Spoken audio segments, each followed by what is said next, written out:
Happy Good to Know Wednesday, team! Our topic today is the X-ray lines. As an ICU nurse, it is part of our shift assessment to review an X-ray to confirm the lines attached to our patient.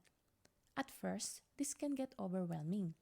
But being good with X-ray line identification takes lots and lots of practice. We can ask ourselves, is my patient's ATT ventilating both lungs? Start by identifying if the trachea is midline. We can then trace the ATT, ensuring that it is 2 to 5 cm above the carina. From here, we can trace the right and left main bronchus too. As we all know, the left main bronchus takes off from the trachea slightly angled compared to the right main bronchus. That is why, when a patient aspirates, they are more likely to end up in the right lung.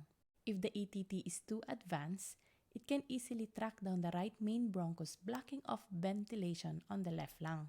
We can trace the outline of the left and right lungs too, where we can look for evidence of pneumothorax, lung collapse, consolidation, or effusion. Remember, both lung fields should be equally translucent. An increase in lucency occurs in emphysema or pneumothorax, whilst a decrease in lucency results from effusion or consolidation. Is the central line in the SVC? Here we have the right and left IJ and the right and left subclavian veins from which the brachiocephalic veins join to form the SVC. The SVC is located on the right of the mediastinum, above and below the level of the carina. We can trace the line from its insertion towards the heart and visualize the tip of the line, whilst a long-term catheter will ideally be located on the cavio-atrial junction, below the level of the carina. Malpositions of CVC may result in a risk of thrombus formation if the tip is too high, and an increased risk of arrhythmia if the tip is too low. Is the nasogastric line in the stomach? The NGT will descend the thorax and cross the diaphragm in the midline, with the tip sitting below the diaphragm.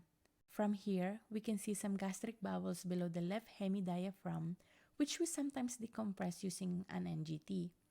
The right hemidiaphragm is higher due to the liver. The loss of diaphragmatic outline suggests fluid, consolidation, or collapse of the adjacent lung. Remember, nasogastric tubes may end up in the airways, and feeding through a malpositioned tube can be disastrous. So let's keep practicing. Paalam!